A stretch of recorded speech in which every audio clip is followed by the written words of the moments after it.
Hi everyone, আজ আমি বানিয়ে নিয়েছি এই বর্ষা বৃষ্টির ওয়েদারে মুগ ডালের খিচুড়ি। নিয়েছি আদা, কাঁচা লঙ্কা আর 1 চামচ মতো, ছোটো চামচ 1 চামচ মতো রাঁধুনি পেস্ট করে নিয়েছি। আর মাপ করেছি, হাফ কেজি চালের খিচুড়ি বানিয়েছি। আর মানে যা চাল নিয়েছি সেই সমানে সমানে মুগ ডাল নিয়েছি। সর্ষের তেলে জিরে ফোড়ন দিয়েছি, দিয়ে শুকনো লঙ্কা তেজপাতা দিয়ে দিলাম।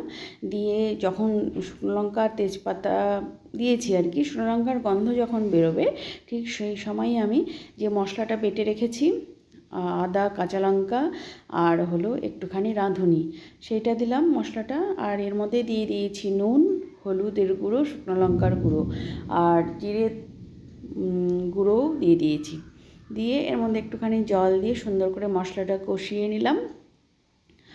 আর ডালটাকে প্রথমেই আমি শুকনো কাঠকড়াই একটুখানি ভেজে নিয়েছিলাম, মুগ ডালটা ভেজে ধুয়ে রেখেছি। আর গোবিন্দভোগ চাল নিয়েছি, সেই চালটাও ধুয়ে রেখে দিয়েছি।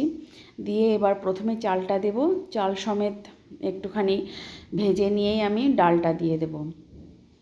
ডাল আর চালটা সুন্দর করে মশলার সাথে আমি কষিয়ে নেবার পর এর মধ্যে আমি গরম জল, আগে থেকে জল গরম করে রেখেছি, সেই জলটা দিয়ে দেব। দিয়ে এবারে এই যে মুগ ডালটা আর চালটা সুন্দর করে মিশিয়ে মশলার সাথে মিশিয়ে নিয়ে এবার আমি গরম জল ব্যবহার করব। গরম জল দিয়ে দিলাম। তো দিয়ে এর মধ্যে একটুখানি আমি হলুদ গুঁড়ো দিয়েছি, দিয়ে নুন দিয়েছি পরিমাণ মতো, দিয়ে এটাকে ফুটতে দিয়েছি, ঢাকা দিয়েছিলাম। আর দিয়েছি এর মধ্যে কিছুটা চীনাবাদাম, দিয়ে এর মধ্যে নুন আর বেশ খানিকটা চিনি দিয়ে খিচুড়িটা আমি রান্না করলাম।